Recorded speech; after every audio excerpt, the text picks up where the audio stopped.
दोस्तों, उत्तर बनाम दक्षिण की यह विवाद बिल्कुल थमने का नाम ही नहीं ले रहा है। ऐसा लग रहा है कि एक ऐसा बॉम्ब है जो भारत की विविधता की भूमि में उत्तर और दक्षिण में विभाजन करके रहेगा। दक्षिण के राज्य ये बार बार कह रहे हैं कि क्या जनसंख्या नियंत्रण करना उनकी सबसे बड़ी गलती थी। ये सारी सुर्खियां आ क्यों रही हैं, इसके पीछे का मेन कारण है परिसीमन, जिसे हम डिलिमिटेशन के नाम से जानते हैं। डिलिमिटेशन जिसमें यहाँ पर दक्षिण के राज्यों को डर है कि कहीं अगर नया लिमिटेशन आया तो यहां पर उनका जो प्रभाव है वो कम हो जाएगा, उनकी लोकसभा में सीटें कम हो जाएगी और वो यहां भारत की राजनीति में उनका प्रभाव कम हो जाएगा। और यही प्रभाव का डर जो है यहां पे हमें तमिलनाडु, केरला, आंध्रा, दक्षिण के राज्यों में हमें व्यापक तौर पर देखने को मिलता है। लेकिन डिलिमिटेशन कमीशन को लेकर ऐसा डर क्यों है, जबकि यहां पर हमारे होम मिनिस्टर ये बात सीधा कह चुके हैं कि नए डिलिमिटेशन कमीशन से तमिलनाडु को किसी भी स्टेट का नुकसान नहीं होने वाला है। लेकिन यहां पर एक्चुअल परिस्थिति क्या होने वाली है ये हम समझेंगे आज के इस वीडियो में। नमस्कार दोस्तों, मेरा नाम सोनम पाठक है और आप सबका मैं चहल एकेडमी के इस प्लेटफॉर्म पर स्वागत करती हूं। दोस्तों, हम लोगों ने बात की डिलिमिटेशन कमीशन की। हम इस पे जाए, सबसे पहले हम एक चीज समझते हैं कि हम लोग एक डेमोक्रेटिक कंट्री में रह रहे हैं। हमारी इस डेमोक्रेसी में हर पर्सन के वोट की इक्वल वैल्यू है। चाहे कोई व्यक्ति अमीर हो या गरीब, सबके पास एक वोट का अधिकार यहाँ पर मिला हुआ है। Doctor B R. अम्बेडकर ने भी यहाँ पर कहा था कि हर person one vote and one value. इसी को देखते हुए हमारे कॉन्स्टिट्यूशन में आर्टिकल 81 जो है इस बात को बताता है कि भारत में कोई भी कहीं पे रहे, उसके वोट का जो है वो वैल्यू इक्वल रहे और उसी के ही रेफरेंस में उसका रिप्रेजेंटेशन भी जो है वो समान रूप में रहे। इसी के संदर्भ में संविधान में डिलिमिटेशन कमीशन को लेकर आया गया है, जो क्या करेगा, इस देश में कितनी पॉपुलेशन बेसिस पे कितना रिप्रेजेंटेशन होना चाहिए उसके कोटा को डिसाइड करता है। इसी के रेफरेंस में पार्लियामेंट के द्वारा 1952 में एक्ट बनाया गया, डिलिमिटेशन एक्ट। इस एक्ट में ये प्रोविजन था कि क्या होगा, जब भी हमारा सेंसस होगा, जब भी हर 10 साल में सेंसस होता है, 10 साल के बाद एक डिलिमिटेशन कमीशन बनेगा और वो कमीशन उन सेंसस के बेसिस पर क्या करेगा, यहाँ पे लोकसभा, राज्यसभा, लोकसभा में और या फिर स्टेट लेजिस्लेचर में सीटों का जो है वो डिवीजन करेगा। इसी के बेसिस पे पास्ट में हमारे डिलिमिटेशन कमीशन बनते रहे। लेकिन क्या हुआ, 1970 में हमने देखा कि हमारी एक और जो नॉर्थ इंडियन स्टेट्स हैं, जैसे यूपी है, बिहार है, एमपी है, हरियाणा है, स्टेट्स की जनसंख्या लगातार बढ़ रही थी। वहीं पर जो साउथ के स्टेट्स हैं, उन्होंने पॉपुलेशन कंट्रोल के कुछ अच्छे मेजर्स लिए थे, जिसकी वजह से उनकी जनसंख्या में एक डिक्लाइनेशन देखने को मिल रहा था। अब ऐसे में अगर हम 1971 का जब टाइम आया और हम नया डिलिमिटेशन कमीशन लाने की बात हुई, तो यहाँ पर अब साउदर्न स्टेट्स के कंसर्न्स आने शुरू हुए कि अब यहाँ पर अगर नया डिलिमिटेशन कमीशन आता है तो यहाँ पे नॉर्थ के स्टेट को ज्यादा रिप्रेजेंटेशन मिलेगा, और अगर नॉर्थ के स्टेट को ज्यादा रिप्रेजेंटेशन मिलेगा तो क्या ये साउथ की गलती है कि उन्होंने अपना जनसंख्या नियंत्रण जो है पॉलिसीज को बहुत अच्छे से इंप्लीमेंट किया। इसी चीज को ध्यान में रखते हुए इस पूरे प्रोसेस को होल्ड कर दिया गया 25 इयर्स तक, और कहा गया कि 25 इयर्स तक इस पे कोई बात नहीं होगी। 25 इयर्स दोस्तों बीत गए, फिर टाइम आया 2001 का, एंड 2001 में अगेन सेम समस्या थी यहाँ पर अटल जी के सामने कि क्या किया जाए, नया डिलिमिटेशन कमीशन लेकर आए या फिर यहाँ पर जो है इस चीज को कैसे डील करें। इसमें भी उन्होंने डील करने के लिए एक बड़ा अनोखा सा वहां पे रास्ता निकाला और ये कहा गया कि हम इसको अगेन जो है नेक्स्ट 25 इयर्स के लिए क्या कर देते हैं, हम इसको अभी होल्ड कर देते हैं। लेकिन साथ में ये भी जरूरी है कि स्टेट में हम जो है थोड़ा सा रीएडजस्टमेंट कर ले, और उसी के बेसिस पर अगेन वो 25 इयर्स के लिए होल्ड कर दिया गया। मतलब 2026 तक के लिए ये होल्ड है। अब 2025 चल रहा है, 2021 में जनगणना होनी थी, लेकिन 2021 में जनगणना तो यहाँ पे हो नहीं पाई।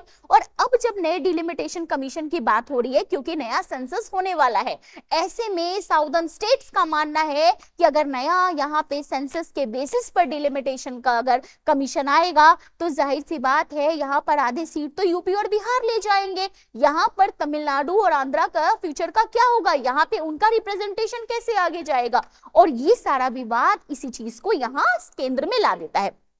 ये जो पूरा इशू है ये तो आपने समझ लिया, लेकिन ये पूरा इशू हमारे एग्जाम के लिए भी बहुत इंपॉर्टेंट है।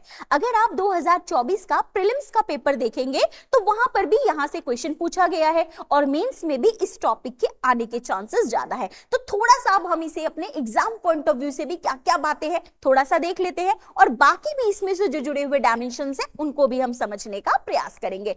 तो यहां पर हमने सबसे पहले समझा कि क्या है, यहां पर हमारी जो होम मिनिस्टर है उनका ये कहना है कि भाई डिलिमिटेशन कमीशन जो आ रहा है इससे यहां पर तमिलनाडु की कोई भी सीट कम नहीं होने वाली है। तो यहां पर क्या सबसे पहले हमने समझा कि भाई आर्टिकल 81 जहां पे इसकी बात की गई है, लेकिन याद रखिएगा ये जो डिलिमिटेशन कमीशन जो एस्टेब्लिशमेंट हो रहा है वो एक एक्ट से होता है, ना कि वो कोई यहां पर कॉन्स्टिट्यूशन, उसमें यहां पर 1952 का हमारा एक्ट है जो इसके एस्टेब्लिशमेंट की यहां पर बात करता है। राज्यों के लिए आर्टिकल 170 भी इंपॉर्टेंट है और यहां पर सेंटर के लिए 82 कैसे इंपॉर्टेंट है, क्योंकि आर्टिकल 82 में ही बात की गई है रीएडजस्टमेंट की, जहां पर बात किया गया है कि भाई स्टेट्स के बीच में क्या होंगी, जो सीटें हैं वो रीएडजस्ट किया जा सकता है। और यहाँ पे सेम यहाँ पर स्टेट की अपनी लेजिस्लेटिव असेंबली के रेफरेंस में भी यहाँ पर बात की गई है। इसी को देखते हुए अब तक याद रखिएगा 4 डिलिमिटेशन कमीशन जो है वो स्टैब्लिश हो चुके हैं, जिसके बारे में यूपीएससी ने अपने प्रीलिम्स में पूछा था। वो थे हमारा फर्स्ट था हमारा 1952 का 1951 के सेंसस के according, the second one is 1961 के सेंसस के अकॉर्डिंग, थर्ड वन 1971 के अकॉर्डिंग, और इसके बाद हमारे कॉन्स्टिट्यूशन में दोस्तों 42nd कॉन्स्टिट्यूशनल अमेंडमेंट, जी हां 42nd कॉन्स्टिट्यूशनल अमेंडमेंट के द्वारा इसको हमने क्या किया था, 25 इयर्स के लिए होल्ड पे लेकर आ गए थे। अब 42 से एक और ट्रिक याद कर सकते हैं 84, क्योंकि जब यहां पर 2001 का सेंसस हुआ तब भी बात की गई कि अब नया डिलिमिटेशन कमीशन लेकर आए क्या, लेकिन वहां पर भी उसे होल्ड कर दिया गया। कौन से कॉन्स्टिट्यूशन अमेंडमेंट से, 84th कॉन्स्टिट्यूशनल अमेंडमेंट से, और अब नए डिलिमिटेशन कमीशन की बात जो है वो की जा रही है।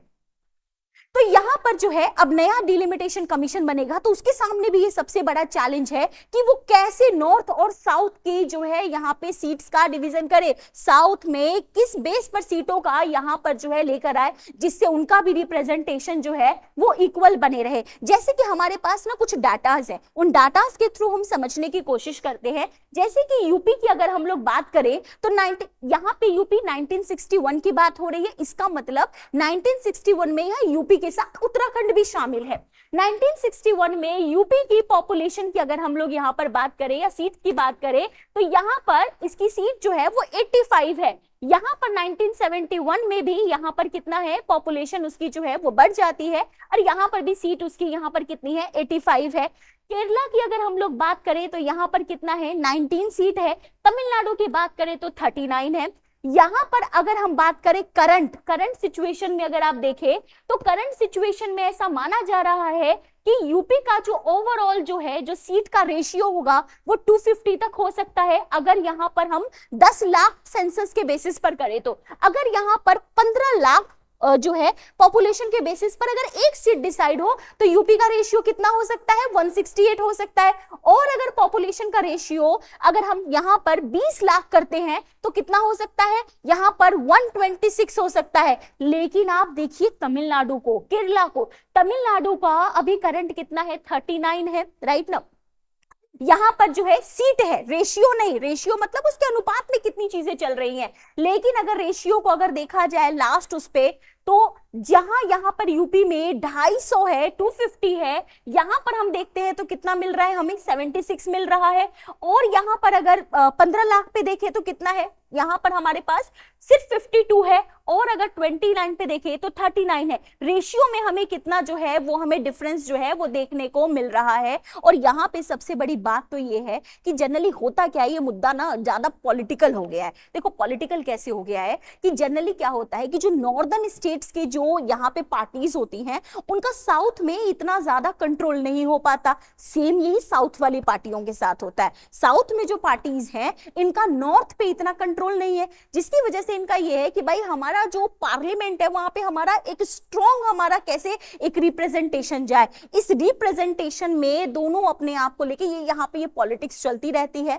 लेकिन यहाँ पे उनका जो इशू है वो भी यहाँ पे जेन्युइन है कि किस तरीके से उनके जो है उनके प्रेजेंटेशंस को जो है वो कैसे हम आगे जो है हम बढ़ा सकते हैं। अब ये तो देखने वाली ही बात होगी कि जब नया सेंसस आता है तो एग्जैक्ट डाटा क्या निकल कर आते हैं और उन डाटा के बेसिस पर जो है वो कैसे यहाँ पर जो है वो गवर्नमेंट के द्वारा या जो नया डिलिमिटेशन कमीशन जो बनेंगे उस नए डिलिमिटेशन कमीशन में कैसे यहाँ पर जो है उसको दोनों के बीच में सो दैट इशू ना हो। नहीं तो ये जो पॉपुलेशन बॉम्ब है, ये पॉपुलेशन बॉम्ब यहाँ पर क्या करने वाला है, दोनों के बीच में एक बड़ा डिवीजन जो है वो क्रिएट करने वाला है। तो खैर यहाँ पर अभी फिलहाल हमारे होम मिनिस्टर ने एक बात बहुत क्लियर कर दी है कि क्या होगा, जो नया डिलिमिटेशन कमीशन होगा उससे एक भी सीट जो है वो तमिलनाडु की कम नहीं होगी। लेकिन तमिलनाडु की सीट कम नहीं होगी, लेकिन बाकी राज्यों का क्या, और बाकी राज्यों में भी सबसे बड़ी बात रेशियो का क्या, इसका क्या होगा ये तो आगे देखना है। आपको क्या लगता है, just let us know in comment section. फिलहाल इस वीडियो में इतना ही है। इसी तरह के वीडियोस के लिए बने रहे चहल एकेडमी के साथ। Thank you very much. जय हिंद।